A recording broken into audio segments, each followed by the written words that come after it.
მოგესალმებით, განვაგრძო ბორევის წიგნის მიწიერი ჰუმანოიდური ცივილიზაციების ისტორიის წაკითხვას, განხილვას და გასახილველი თემა არის ტულეს კუნძული. ლექსი გამოვტოვე. მე ახლა არ ვილაპარაკებ ჰიპერბორეის ყველა მიწებზე, რომ წიგნი არ გახდეს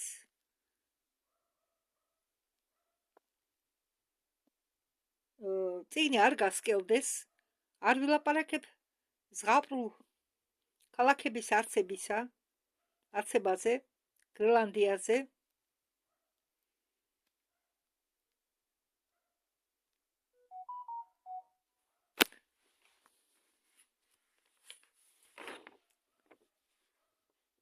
ბრელანდიაზე და ლაპლანდიაზე და მათ საფრენ აპარატებზე, რომლებიც დაფრინავენ კოსმოსში.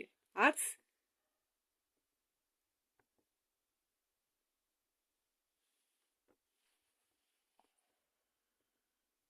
კონტაქტებზე ვილაპარაკებ უცხოპლანეტელთა ცივილიზაციებთან, ჰუმანოიდებთან და კრისტალოიდებთან, რადგან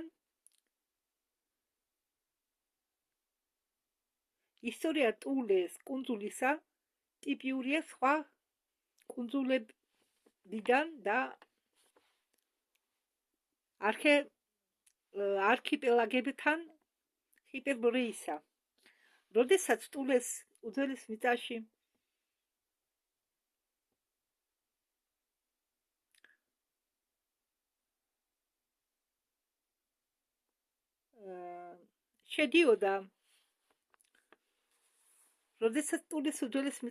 შედიოდა შპიცბერგენი, ფრანც იოსიფის მიწა, ახლომდებარე ტერიტორიები, რომლებიც ახლა არის ძლიერ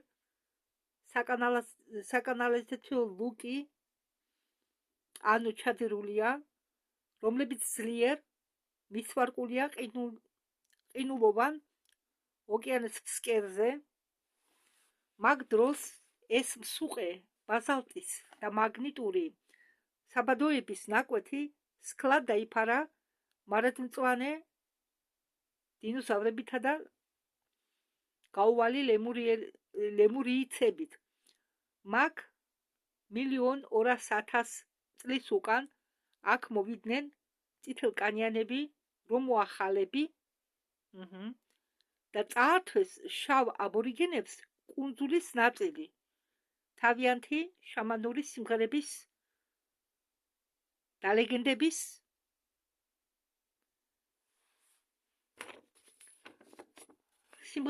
და ლეგენდებისთვის.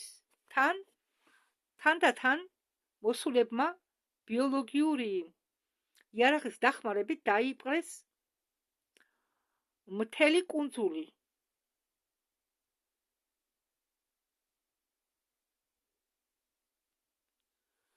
და შექმნეს მათ ცენტრალური სახელმწიფო. მიახლოებით 150,000 წლის შემდეგ კუნძულ ტულესზე მოვიდნენ ახალი დამპყრობლები. აქ ატლანტებმა ნახეს საინტერესო სამუშაო. კოლონისტები შევიდნენ შეჯიბრებაში რომოახალებთან, ვინ უფრო ჩქარა და მეტ სკალპს შეაგროვებს ერთ სეზონში, ერთ სამონადირო სეზონში. მთავარი მკვლელი შეჯიბრებისა რომოახალების ამოჟღრეტვაში იყო ბელადი აფხანტუი. კონფლიქტი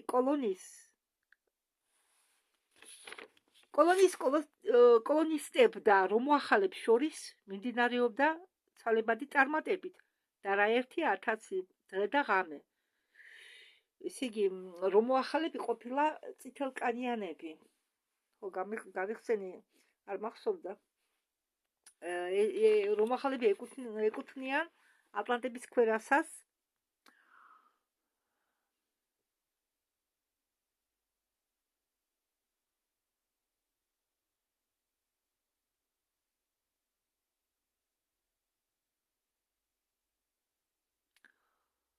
როგორც იქნა ორივე მხარეს მსროლელებმა გადაწყვიტეს, რომ კონფლიქტში არ იბადება ჭეშმარიტება.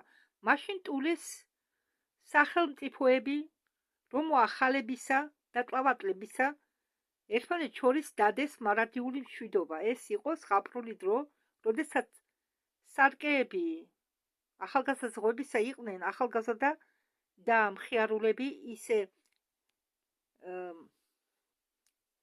იძლეოდნენ ანარეკლს თავიანთ ზედაპირზე ქალაქისა და თვითმფრინავებისა. სანაპიროებთან ახლო წყლებში ცურავდნენ საპორტო კრანები და ღიმილები. მრავალ კილომეტრიანი რიგები გემებისა და ტივტივებდნენ რეიდზე. იმის შემდეგ, როდესაც ტულანელებმა ფეხზე დააყენეს თავიანთი ტოლერანტული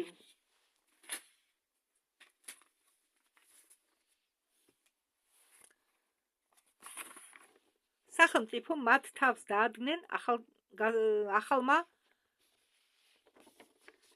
ატლანტელებმა, ტოლტეკებმა და სხვათა შორის ეს რომოახალები ტლავატლებიც იყვნენ ატლანტების ეკუთვნოდნენ ატლანტების ქვერასას და მათო თავზე დაადგნენო შემდეგი კიდევ ახალმა ატლანტებმა ტოლტეკებმა, მაგრამ ეტყობა ესეთი იყო ახალი მოსული, ახალი შექმნილი ალბათ. ტოლტეკები, პრატურანცები და სხვა უცხოელები დაადგაო თავს.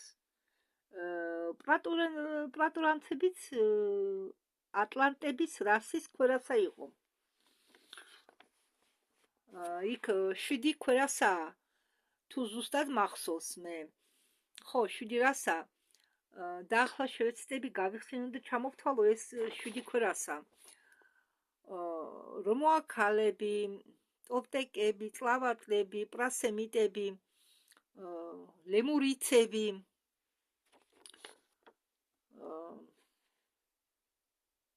და კიდევ მე 7 ვერ გავიხსენე.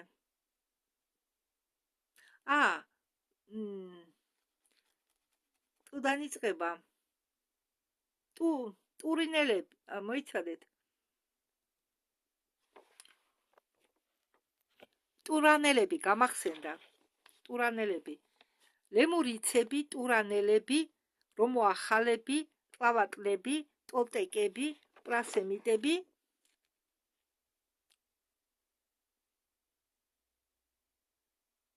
ერთი ისე პრატურანცები. შემდეგ კიდევ უფრო სასწაული მოხდა. ტულეს უდაბნოს ნაწილში პლიადენელებმა გამოუშვეს თითქოს საძოვრად ახალი ბიორობოტები, მომავალი კაცობრიობის წარმომადგენლები.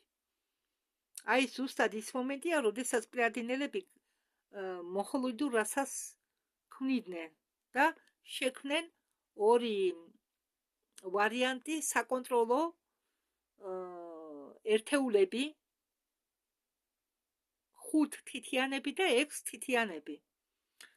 არა, ერთ ნაწილს ჰქონდა 10 თითი ყოველ კიდურზე, ზედა კიდურზე. ზუსტად ის დრო იყო. ხომ და ახლა ვნახოთ რა მოხდა. ამ ადამიანებს ჰქონდათ 6 თითი ყოველ ხელზე, უკან კი კეფაზე იზრდებოდა რქა. მინდა გითხრათ, რომ პირველ ჰიპერბორელები, რომელიც გამოჩნდა ატლანტების და ლემურიელების პერიოდში, იმ ჰიპერბორელებს ჰქონდათ მრავლობითი ძუძუს თავები, ფეხები შემოწრალებული შიგ და ჰქონდათ რქა კეფაზე. ცოტა ჩამოგავენ ისე მაგათ.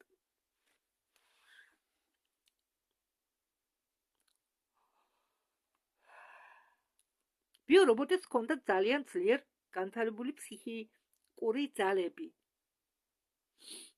სითხე. როგორც კი ახალ ახალი დედამიწელები რამეს გაიფიქრებდნენ, იმ წუთ ასევე მატერიალიზაციას უკეთებდნენ სიცარიელიდან. აი არაფერი არ ჩანს ხომ, გაიფიქრებენ და ხელად ჩდება ის, რასაც ისინი გაიფიქრებენ. უკეთებდნენ მატერიალიზაციას სიცარიელიდან. ანუ თუ სიმართლე გინდა იცოდეთ ეფირიდან.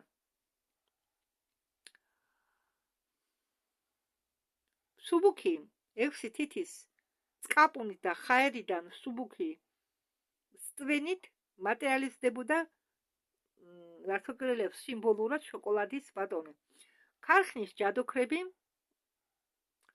უცებ შეერივნენ აბორიგენებს და მისცენ საერთო შთამომავლობა. შემდეგ დიდი ხნის დაიწყო ომი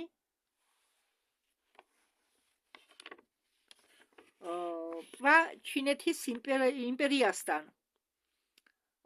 იმ პერიოდში ფორმდებოდა ჩინური იმპერიაც. ჩინეთის იმპერია უпростоრად. პრა-ჩინეთის იმპერია. მაშინ სხვანაირი სტრუქტურა კი არა, სხვანაირი წყობის იყო ის მაშინდელი ჩინური იმპერია და ამიტომ დაარქვეს მას პრა-ჩინური იმპერია. ჯერ ქვეყანა ხარამ დაიპყრო აღმოსავლეთის ტულეს ნაწილში და შექმნა თავისი მარიონეტული სახელმწიფო. შემდეგ ჰიპერბორელებმა გააძევეს მოსულები ცის ქვეშეთიდან ბრძოლებით და სიმღერებით. კუნძული ტულედან იამალაზე შემდეგ ისინი გააგდეს იქიდანაც იამალაზიდანაც შემდეგ ჰიპერბორეამ დაიკავა ცის ქვეშეთის პლაცდარმის სამხრეთ ნაწილი. შემდეგ გაძლიერდა ჰიპერბორეის გავლენა ოცნებების მოპოვებაზე.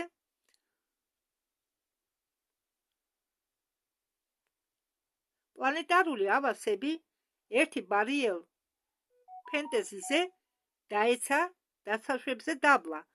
ეს ყველაფერი აღელვებდა ატლანტებს და მაგათმა გადაწყვიტეს ჰიპერბორეა გაიყოთ 4 ნაწილად. ეს იყო ლამაზი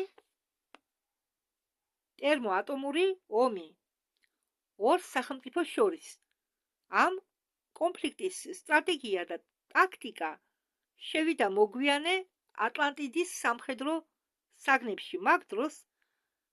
მაგ დროისთვის ჰიპერბორეა იყო ძლიერი და შეიარაღებული მაღალ დონეზე. სახელმწიფო ტექნოლოგიურ ძალებზე ჰიპერბორეისა დღესაც გვიყევებიან გიგანტური სკულპტურები, სტატუები გრანიტიდან, რომლებიც დგანან ტულეს ქალაქთან მექსიკაში. გოლიაფების სტატუეტკები დგანან მათ ხელოვნურ პლატფორმებზე 60 კილომეტრიდან მექსიკოდა. გოლიათები აღბეჭდილია სატანკო შლემებში, სათვალეებში და ყურცასვენებით. ხელში უჭერათ სხივური იარაღი, რომლებიც მოგაგონებდნენ თანამედროვე ელექტროშოკერებს. აგრეთვე გრანიტული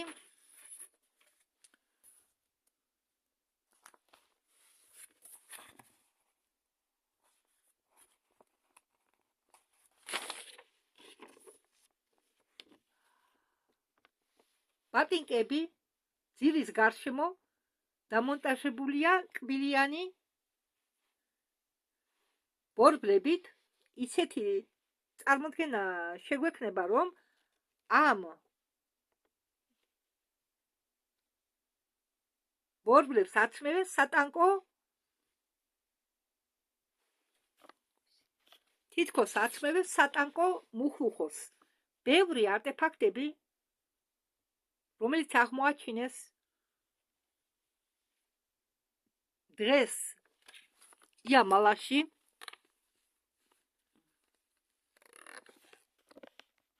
ხო ახლა მე მაქვს ჩართული ერთკვირიანი ინტერნეტი და იამალა რამდენჯერ შეხვდა ჩვენ სიტყვა იამალა და იამალა დამაინტერესა რა არის იამალა და თქვენს გაგიზიარებთ ამ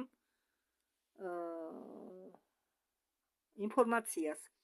იამალ, ესე იგი იამალა არის ნახევრად კუნძული დასავლურ ციმბირის ჩრდილოეთით ტერიტორია იამალო ნენეცური ავტონომიური რეგიონისა Ямало-Ненецкого автономного округа России სიგრძე ამ ნახევარკუნძულისა 700 კილომეტრია და სიფართოვე 240 კილომეტრამდე. მას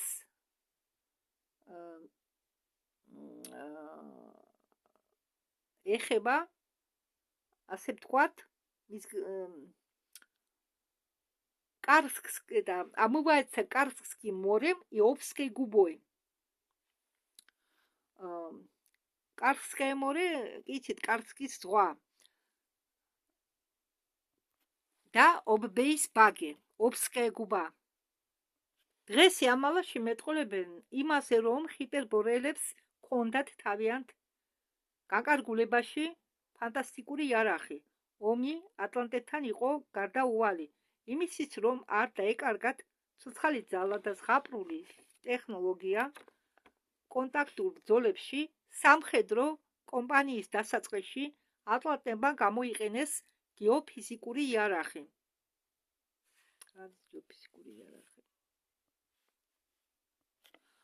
ეს იყო დაუვიწყარი სანახაობა. ერთხელ საღამოს კუნძულ რუტიდან კოსმოსში გაფრინდა ალმაზის სხივი, რომელიც წყინავდა ცრემლების ყველაფერებით და ბუკვალურად რამდენიმე დღე კუნძულ ტულეზე ხდებოდა ატმოსფეროს გაუგებარი ვიბრაციები და ჰაერის ნათება. შემდეგ ჰიპერბორეების მიწა დაიწყო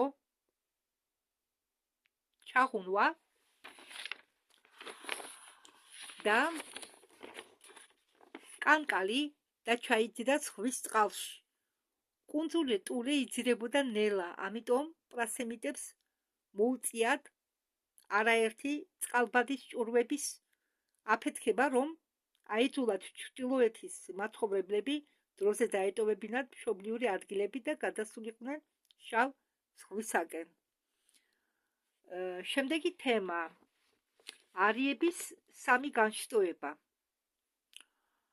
აქ ლექსია, პატარა ლექსია და გადავთარგმნე ერთ სტრიქონიანი, ასე ვთქვათ, ერთი კუპლეტი. ამ ხელოვნურ უბედურებების სამყაროში მე დაფრინავ ბალახების ზევით. მე გახარებული ვარ, რომ ვარ ცოცხალი, თუმცა უსხეულო და უგრძნობი ვარ. ახლა ტექსტზე გადავდივარ. ჰიპერბორეელები თაყვანს ცემენ ზის ღმერთს რას.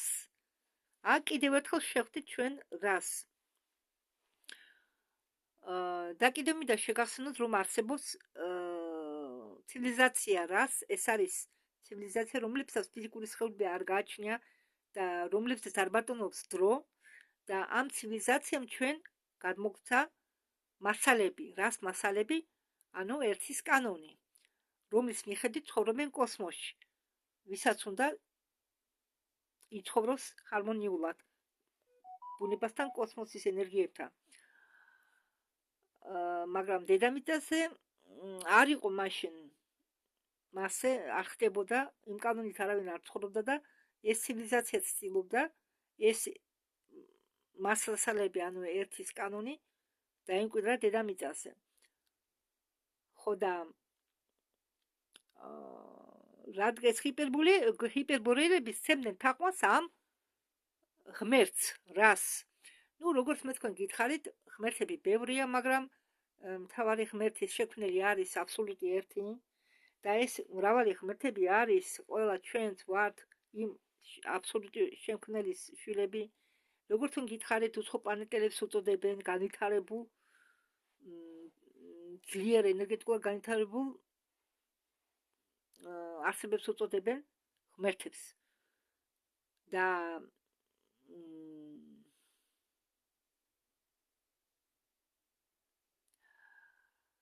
ამიტომ ჰიპერბორეელები რადგან ცემდნენ თაყვანს რას თავისას უწოდებდნენ არიებად და ყვიროდნენ ვაშას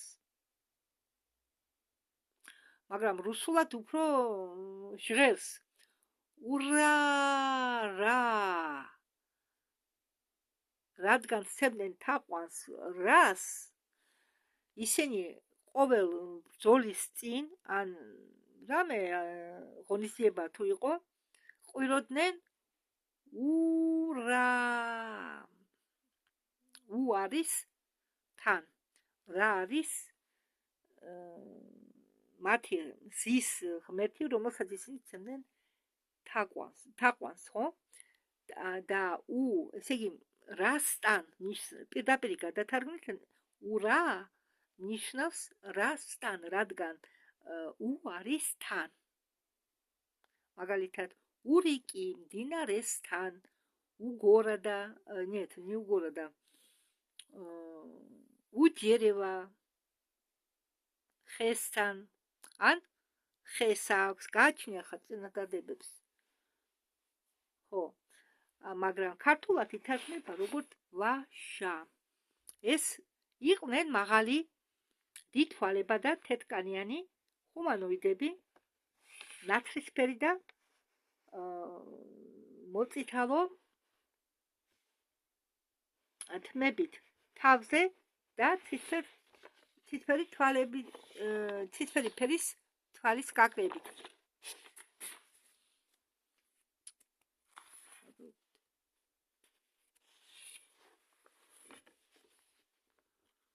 ზოგ ტულელებს ჰქონდათ ექსესი თითი ხელებზე ხელები მათ ჰქონდათ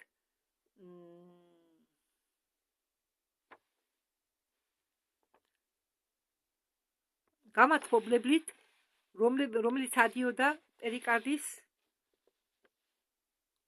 გულის სუნკის სუნკამდე ჩანთამდე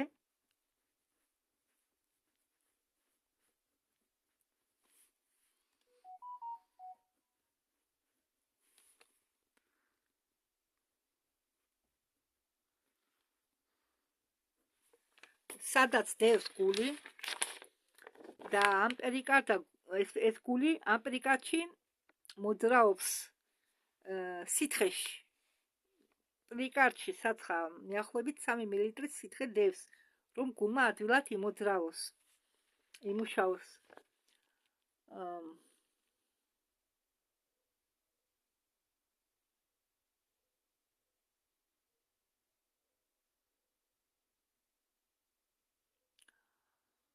და ჩაკრა ლაგუნას გავლით რომელიც მდებარეობს ხელის გულის შუაში ხო ესე იგი ამ ხალხს ჰქონდათ გამათბობელი რომელიც გადიოდა გულის პერიკარდისკენ ესე იგი გულის ჩანთამდე სადაც ის დევს და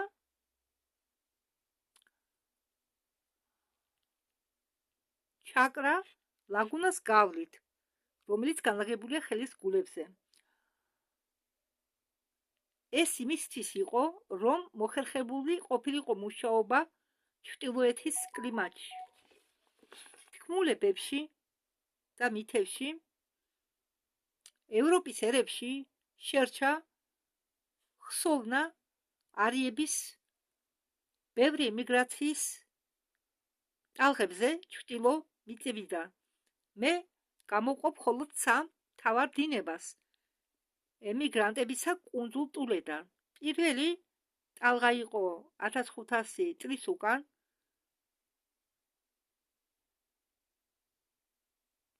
ჩამდირავი არქი პელაგიდან თანამედროვე ნორვეგიის, შვედეთის და გერმანიის გავლით. მაგ დროს აქ ყვაოდა სამეფოები და რესპუბლიკები, მოშავო, მოყვითალო, გიგანტური ლემურიელებისა. ციკლოპური ციხე-სიმაგრეები ლემურიელებისა იყო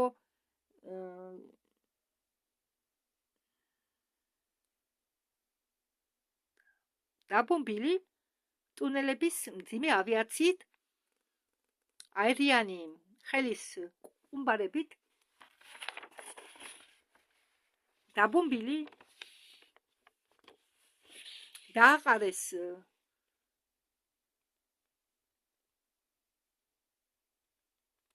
ბინარული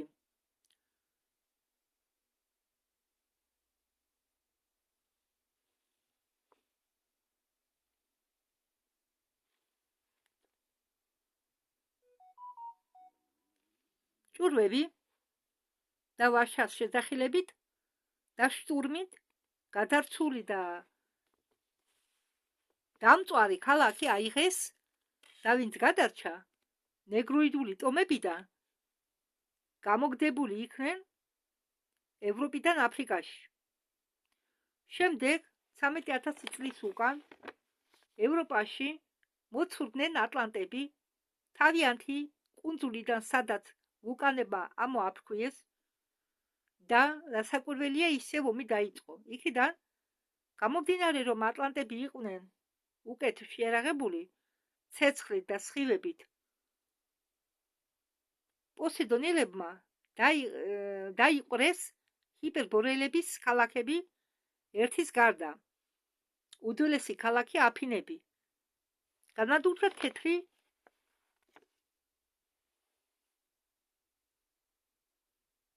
ყველა ქალაქი განადგურდაო აფინის გარდა. თეთრი გენერლები ბოლო გრავიცაბზე გაფრინდნენ თავიანთ თვითმფრინავებზე ურალის მიღმა. ატლანტები კი შეერივნენ დარჩენილ მშვიდობიან ჰიპერბორეელებს და ამ ორი ემიგრანტების ნაკადიდან გამოვიდა ერები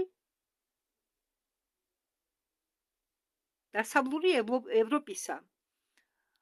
ესე იგი,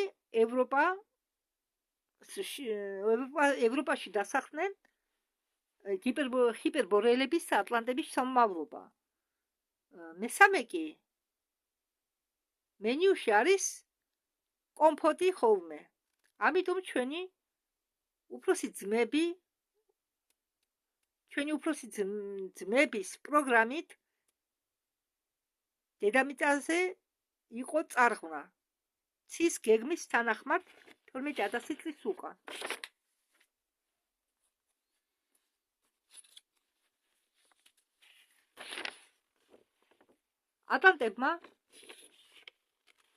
ატლანტამ მიატოვა არსებობა.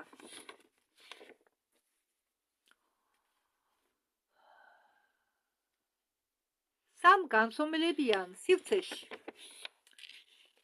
ესე იგი, ჩვენ მესამე განსომილებაში ატლანტიდა გაქრა. ხოლო გადაურჩა ზოგი კოლონიები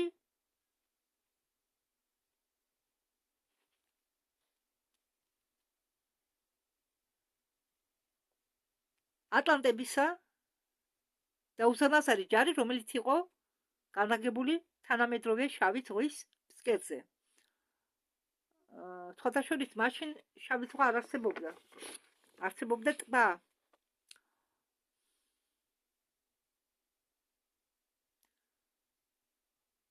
აი ასეთი კომფორტი თესლებით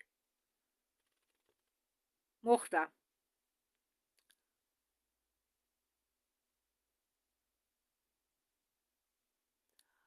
მეორე ტალღა ჰიპერბორეელებისა ჩამძირავი კუნძული ტურედან უკვე გადიოდა.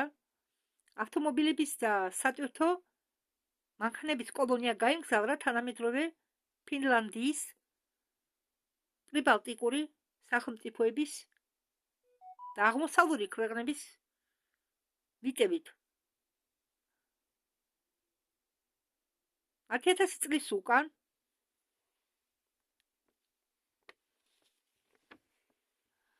უკაცრავად აქ მე ხო ვამბობდი, რომ ავტომობილების და სატვირთო მანქანების კოლონა გაიმგზავრა თანამედროვე ფინლანდია პრიბალტიკური სახელმწიფოების და აღმოსავლური ევროპის ქვეყნების მიწებისკენ.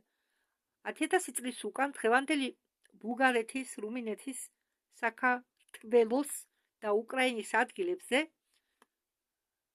არსებობდა დიდი და ძლიერი სახელმწიფო არატა. კიდევ გავიმეორებ.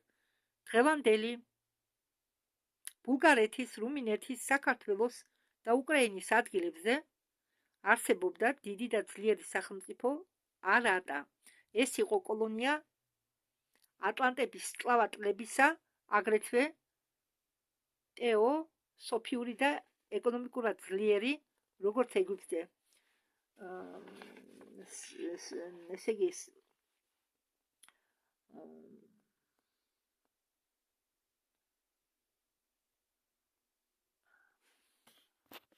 არატას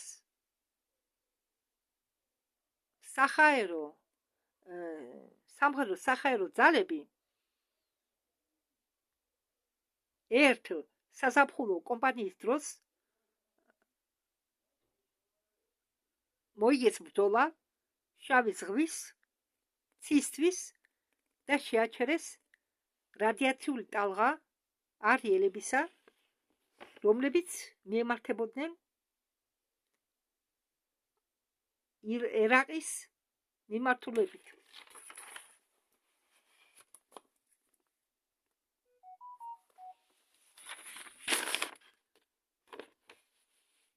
ჰიპერბორელები იძულებული იყვნენ შეეჩერებინათ შეტევა სამხრეთისაკენ, შემდეგ დაფიქრდნენ, მერე შეაბრუნეს თავიანთი მოტორიზებული და ტანკური კოლონები აღმოსავლეთით, აქ ტულელებმა თანდათან დააფუძნეს თავიანთი სახელმწიფო ურალში, დასავლეთ ციმბირში და ევროპეიდულ თანამედროვე რუსეთში. მიახლოებით 7000 წლის უკან ვარსკვლავი ნემესი და შემდეგ ჯერზე მოაკითხა დედამიწას და გადასცა ყველა ადამიანებს ცხელი მოკითხვა. ზეციურმა მოკითხვამ არ შეეხო დედამიწის პლანეტის ბირთვს, მხოლოდ მანტიის ზედანაწილს შეეხო ბენგალური ცეცხლი განადდა შუახმელეთის ზღვის ტალღები, გაიბერა როგორც დიდი ჟაბლები და ხმაურიანად გაარღვიეს ბოსფორი და დარდანელა. დაწყებმა ჩაედინეს შავი ზღვის, კასპიური და არალის ზღვის აუზებში. ჩვენი ძველი შავი ზღვა მაშინ იყო ტბა, შემდეგ კი გაფართოვდა სამჯერ, სიღრმეში კი ორჯერ. ატლანტების შავი ზღვის სანაპირო ცივილიზაცია დაინგრა და დაიტბორა.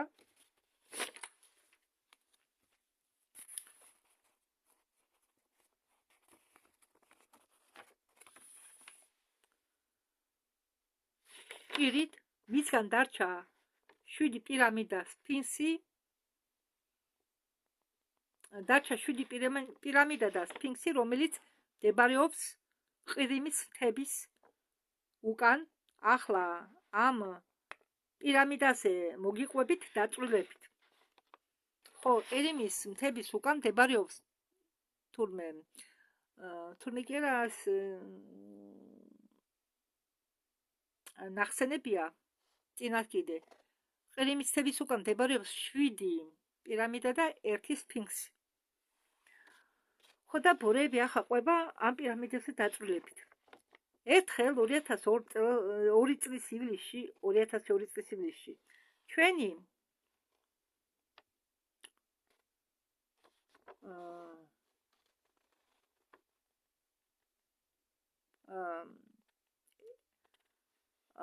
ერთხელ 2002 წლის ივლისში ჩვენ ერაში იყო ორგანიზებული ექსპედიცია რუსი და უკრაინელი მატერიალისტების მიერ ყირიმის მიწისქვეშა კომპლექსის გამოსაკვლევად. ექსპედიციამდე იქ იყვნენ უცხო მკვლევარების ჯგუფი, და თითქოს შემთხვევით აღმოაჩინეს ვიწრო მიმართულების მაღალ სიხშირიანი გამოსხივება, რომლის წყარო იყო ლოკალიზებული დედამიწის ზედაპირიდან მოშორებით. მეცნიერებმა შემთხვევით ნახეს მიწის ქვეშ 7 პირამიდა. ეს გამოიყურებოდა ისე ლამაზად, მკვლევარებმა აღმოაჩინეს 4 კუთხიანი პირამიდა ყირიმის სამხრეთ სანაპიროს გასწვრივ. ქალაქი სევასტოპოლიდან მწვერვალ სარიჩ. ის სამხრეთის წერტილია ყირიმის ნახევარკუნძულისა. ყველა პირამიდა განლაგებულია ერთ ხაზზე და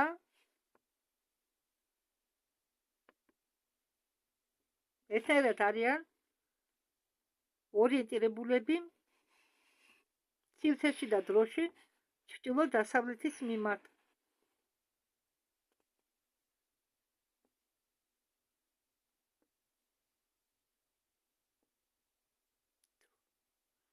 ეს 7 პირამიდის ერთიანი პლანეტარული სისტემის უდიდესი საკრალური ცენტრები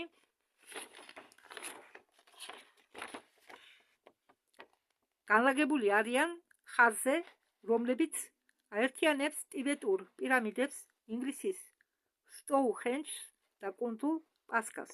ასაკიდა ვიტალური ენერგია ყირიმის პირამიდებისა ფასდება ჩვენი მეცნიერებით არანაკლებ 10,000 წლით.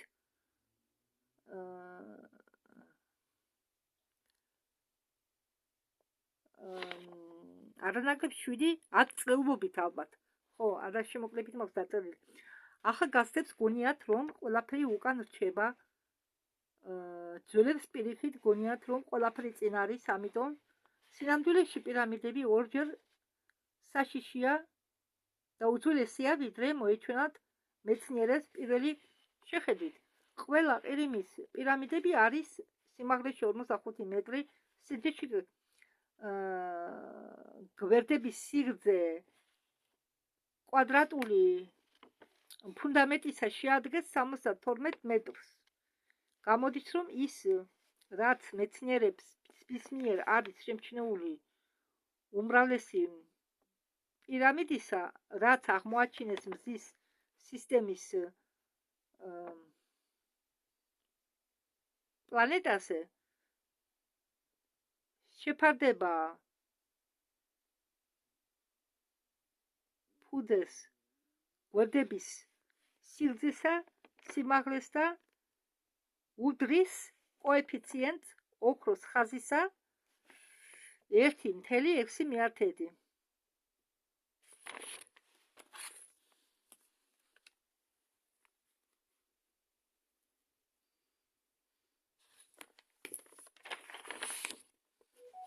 პირამიდებს აქვთ საფეხურიანი წყობა და გაკეთებულია უზარმაზარი კირის ბლოკებისაგან, რომლებიც არის ზუსტად მომჟდარი ერთმანეთთან ვერტიკალურად და ჰორიზონტალურად.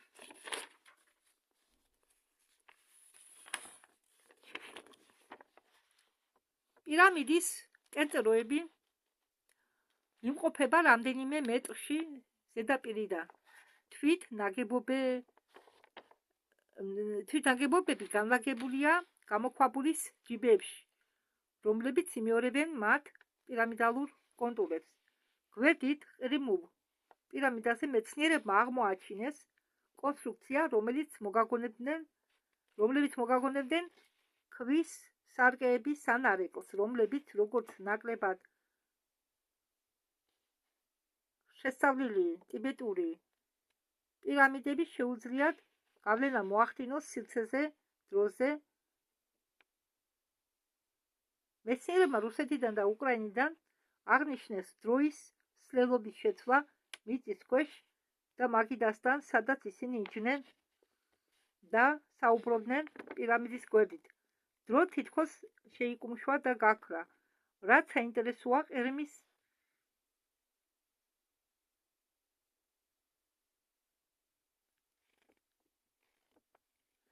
პირამიდაზე მოახდინეს განსაკუთრებადი მოქმედება მკვლევარებზე ჯგუფში შეიმჩნეოდა ჯანმრთელობის გაუმჯობესება ან სრული გამოჯანმრთელება ქრონიკული დაავადებებისგან, მაგალითად ერთი მეცნიერთაგან, რომელიც იტანჯებოდა გულის დაავადებით, რამდენიმე კვირა რეგულარულად მუშაობის შემდეგ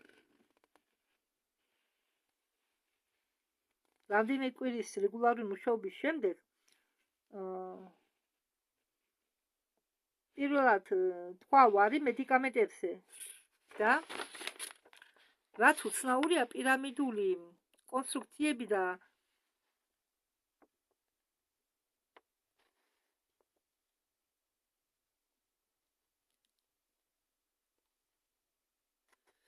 დაცულია დანგრევისაგან ძლიერი ენერგეტიკული ველით.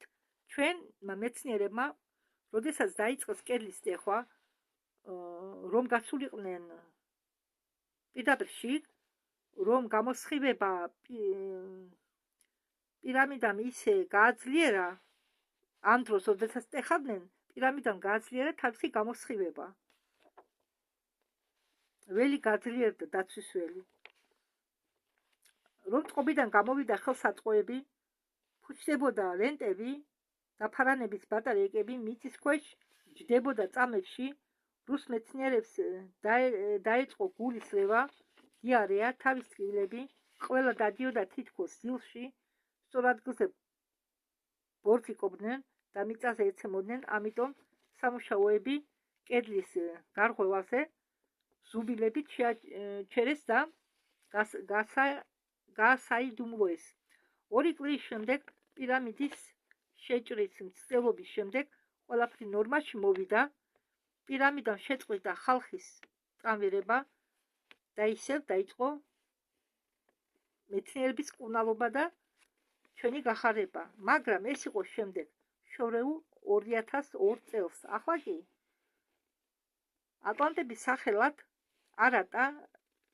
ატლანტების სახელმწიფოდან არატა განადგურებული ზღვის ტალღების შემოტევით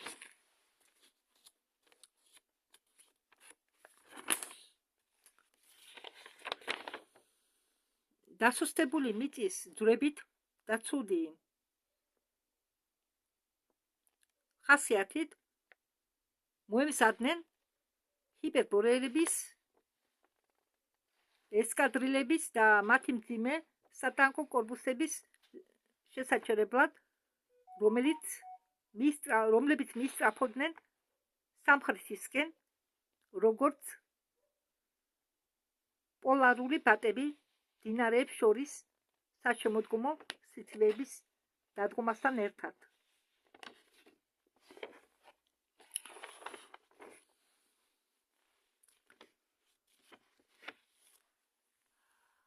არატების ბრძოლა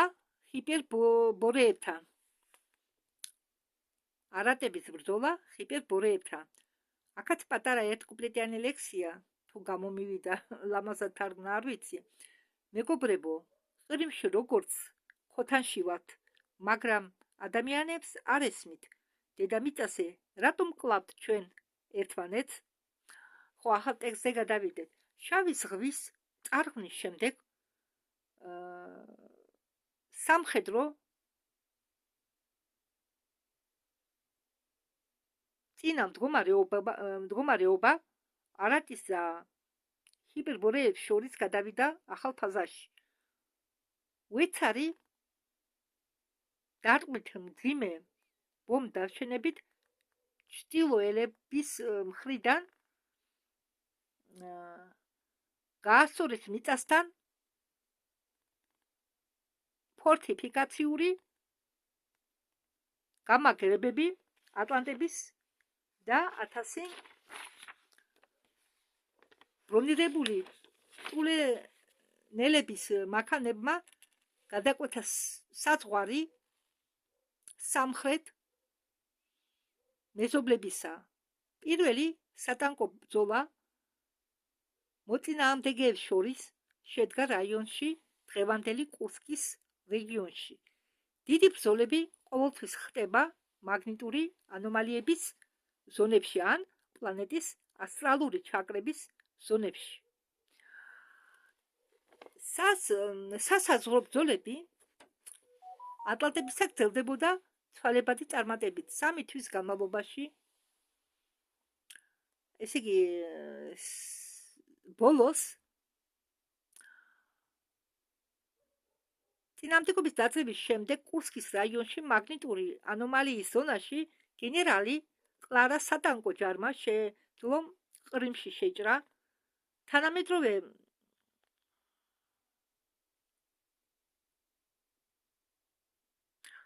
ქალაქის სიმფეროპოლის რაიონში მათ ელოდათ არატის ახალი ჯარი.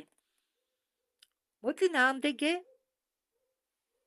ტრანშეები გათხარეს და იქ ჩაწვდნენ, მაგრამ არიები გადავიდნენ გზიდან უცებ შეტევაზე. უეცრად ყველა ბრონირებული მანქანები გაჩერდა. ძრავებმა მიატოვეს მუშაობა.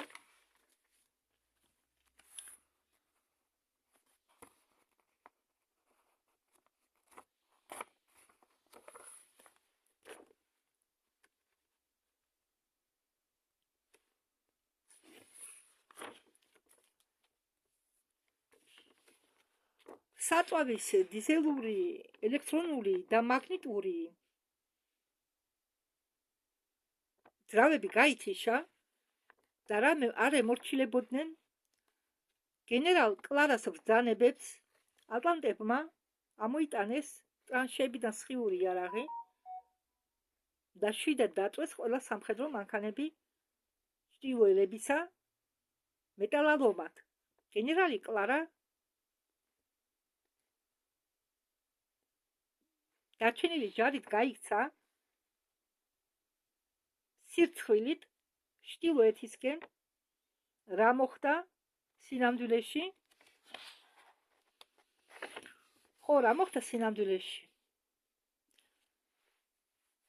ყირიმის პირამიდები. აი ამ თავში, შემდეგი თავი არის ყირიმის პირამიდები, სადაც ჩვენ გავიგებთ თუ რა მოხდა. აქ ლექსია, ამიტომ ეს ლექსი გადავთარგმნე, მაინც გავრისკე. ჯარისკაცმა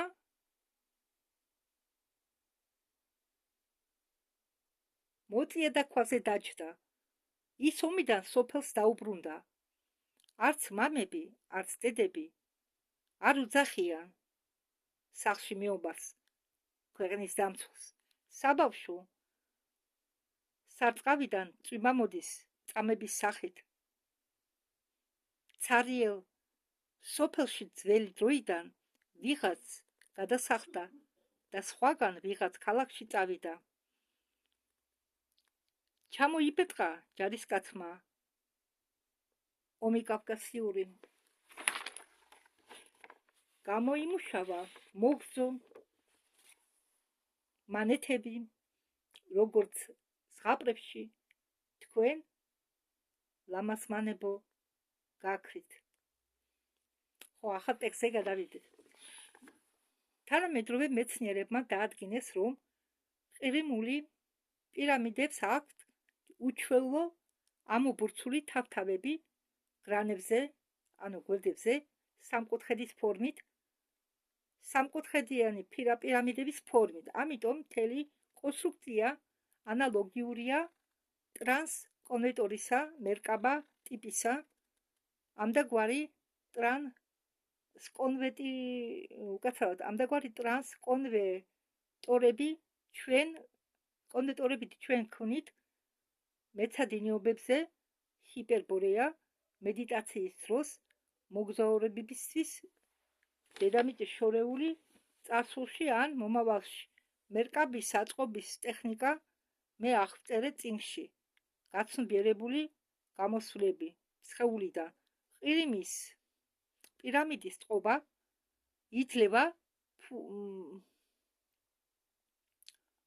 საშუალებას მათ კარგად შეასრულონ ფუნქციები ენერგოსაინფორმაციო ველებისა ჩვენ პლანეტაზე. ამის გარდა ყირიმულ პირამიდებს აქვს სკაცებული წყობა. მათ ნეკნებზე მკაცრი წყობით ჩადებულია ოვალური სტრუქტურები, ენერგოსაინფორმაციო კაფსულები. შიდა ღრუები, რომლისა გავსებულია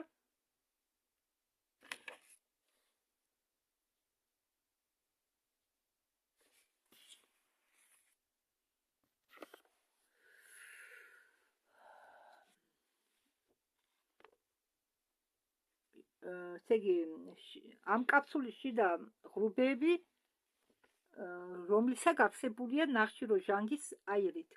ამიტომ მთელი კონსტრუქცია გვახსენებს კრისტალურ ბადეს.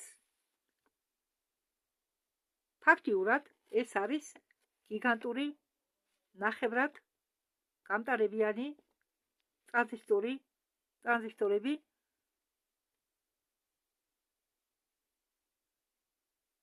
ყოველი კაფსულა არის ძლიერი ანტენური გამასხივებელი მთლიანობაში.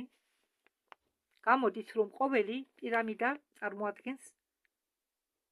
წარმოუდგენელი ზომების და სირთულეების ნახევრად გამტარებლის სხივურ ზარბაზანს. მოდით მე კიდევ გავიმეორებ, თუ რას წარმოადგენს ეს პირამიდები. ესე იგი, ამ პირამიდებს აქვთ ამ პირამიდებში ჩადებულია ოვალური სტრუქტურული ენერგოსაინფორმაციო კაფსულები. და ამ კაფსულებში ეს ენერგოსაინფორმაციო კაფსულები გავსებულია ნახშირო ჟანგის აირით. ამიტომ მთელი კონსტრუქცია გვახსენებს კრისტალურ ბადეს. ფაქტიურად ეს არის გიგანტური ნახევრად გამტარებიანი ტრანზისტორები, ყოველი კაფსულა არის ძლიერი ანტენური გამასხივებელი მთლიანობაში. გამოდის, რომ ყოველი პირამიდა წარმოადგენს წარმოუდგენელი ზომების და სირთულეების ნახევრად გამტარებლის სხივურ ზარბაზანს. ამის გარდა ჩვენმა მეცნიერებმა აღმოაჩინეს ყველა 7 პირამიდა ქმნის ერთიან ენერგოსაინფორმაციო სისტემას. 2002 წელს მკვლევარებმა შეძლეს ენერგეტიკულად მისი აქტივირება, მათ ძალისხმევის დახმარებით ენერგია, რომელსაც ასხივებს პირამიდები და გაზომვების გაკეთებით გეოფიზიკების მიერ გაიზარდა ადჯერ არქეოლოგებმა დაადგინეს, რომ ყირიმის პირამიდები დაკავშირებული არიან ერთმანეთთან ტუნელებით და შიგ აქვთ გენერატორული კრისტალები, რომლებიც გამოიმუშავებენ წვრილ სულიერ ენერგიებს სხვადასხვა ხარისხებისა, სხვადასხვა თვისებებისა, რომლებიც შემდეგ ვრცელდება მთელ პლანეტაზე. თურმე ყველა პირამიდები არიან ორმაგი ფუძედან პირამიდებისა ქვევით ჩადის კრისტალური ბადეები, ანალოგიური პირამიდებისა, მაგრამ კენწეროებით მიმართული ქვევით, რომ ჰქონდეთ კავშირი დედამიწის ბირთვთან. ესე იგი, დგას ორი ერთმანეთთან მიმდგარი ფუძეებით, ქვედა ფუძეებით ტიპ ოქტაედრისა და მწვერვალებით მიმართული სხვადასხვა მიმართულებით. ამდაგვარი ბატარეიკები ყოველთვის გამოიყენებოდა რჩეული მღვდლების მიერ ძველი ეგვიპტეში და ატლანტების მიერ როგორც წყარო ძლიერი ტორსიონული გამოსხივებისა. მეგობარზე ამ მტერზე თუ მას ერთი პირამიდის თუ მასეთი პირამიდის რაოდენობა 4-ზე მეტია, ესე იგი თუ ერთად გვერდით დგანა 4 პირამიდაზე მეტი, მაშინ შეერთების თანარიგი პლუსი, მინუსი მათი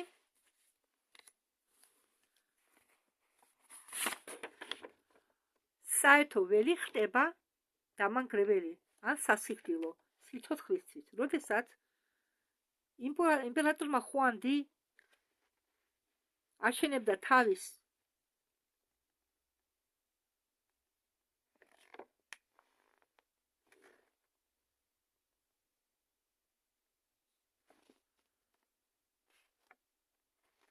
პირამიდებს ქალაქთან, მან გაითვალისწინა ეს თვისებები, გაერთიანებული ენერგია და საერთოდ გაიხსენეთ ჩინური და იაპონური ტაძრები. მათი სახურავები არის ანალოგები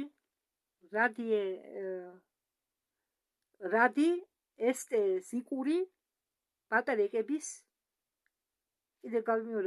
რადიესტეზიკური ბატარეიკების ენერგიის შესაგროვებლად და გასხივებისა ამ ენერგიებისა კოსმოსში. ყველა ყირიმული პირამიდები ხელს უტყობენ დედამიწის ენერგეტიკულ ბალანსს, მისი გვერდები კი გრანები დაკავშირებული არიან ჩვენი პლანეტის წვრილი ფენების მდგომარეობასთან. დედამიწაზე ბევრი პირამიდა და ამ ყველა პირამიდასთან პლანეტისა მათ გავლით მოდის პირდაპირ მართვა კოსმოსიდან ჯაჭვური რეაქციით, ტერმოატომური სინტეზისა და დაშლით მიწიერ ბირთვში თავისებური ტორსიონული ენერგიების დახმარებით. ალმასების კრისტალები ამ დროს ბირთვის გარეთა ფენაზე აგროვებს მაღალ სიხშირიან ენერგიას და მუშაობენ როგორც მილიარდი ლაზერები. ისინი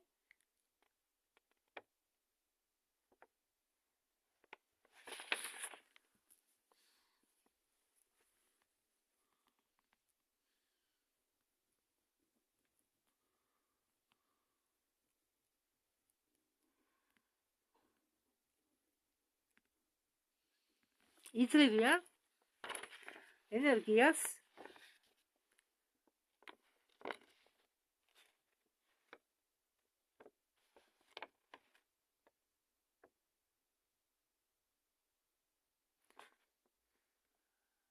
პირამიდის კოსმოსთან მართვადი სიგნალებით. პირამიდის გვერდები არიან ანალოგები თანამედროვე რადიო ლოკაციური ანტენებისა. ისინი ასხივებენ ინფორმაციას დედამიწის ბირთვის გარეკაციდან კოსმოსში, მაგრამ პირამიდის სრული ფუნქცია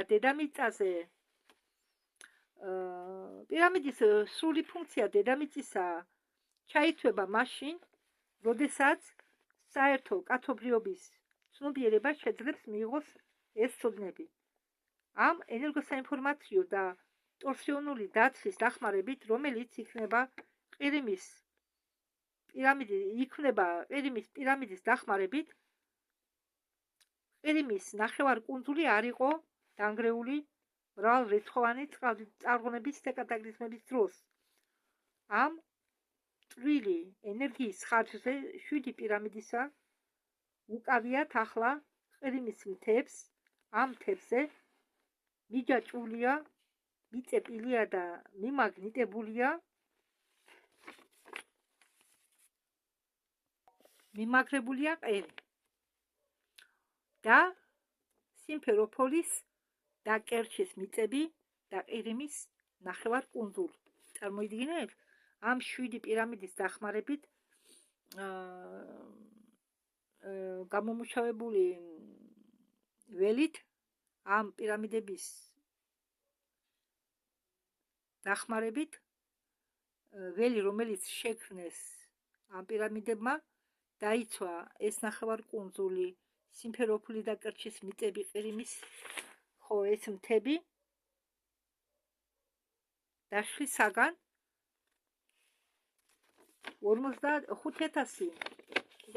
5,000 წლის უკან, როდესაც ბრონტანკური კოლონები გენერალ კლარას ხელმძღვანელობით შეცვლიდნენ ყირიმში, ატლანტებმა დაამოკლეს ფუძეები ყირიმის პირამიდისა მათ კენტეროებთ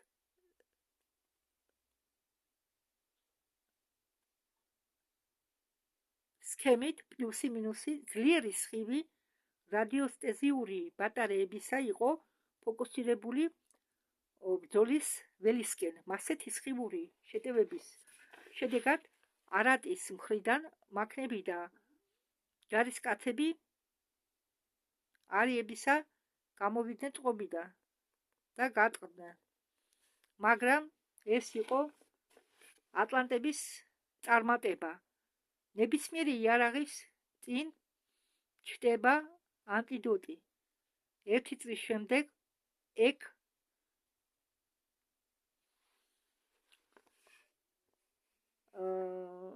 შემდეგ არიელებმაც გამოიყენეს სავერე დათვა სხივისგან ყირიმული რადიოსტეზური ბატარეიკის წინააღმდეგ და მიწები, რომლებსაც დღეს უწოდებენ ყირიმის მიწებად, იყო აღებული შტურმით. გამოფიტული, მაგრამ არ განადგურებული ჯარი შავი ზღვის ატლანტისა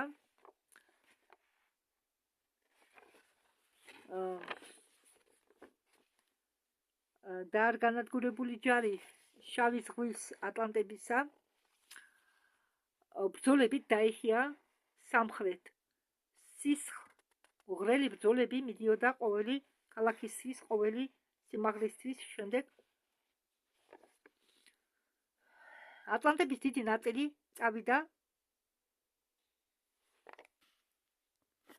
წავიდა შუა მდინარეთისკენ.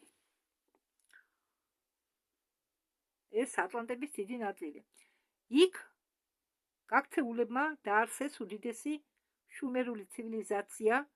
არატის ჯარის რაღაც ნაწილმა დაიხია ტერიტორიისკენ თანამედროვე თურქეთისა, კაბადოკიისა. იქ იყო განლაგებული ატლანტების მეგობრული ქვეყანა, ისინი, ვისაც არატიდან გაქცევა არ უნდოდა, ეს იყო მშვიდობიანი მოსახლეობა, იყვნენ შთანთქმული დამპყრობელთა არიების მიერ. ისინი უცებვე შეერივნენ ჰიპერბორეელებთან დაშვეს ახალი ერი. ტულეს ხალხი განირჩეოდა მოთმენლობით, ტოლერანტობით, კეთილშობილებით და ამ ქორწინებების შედეგად ჰიპერბორეელებისა და ატლანტებისა შავი ზღვის სანაპიროზე გაიზარდა და გაძლიერდა ახალი სკიფური სახელმწიფო, სახელწოდებით ურამი. გავიდა წლები.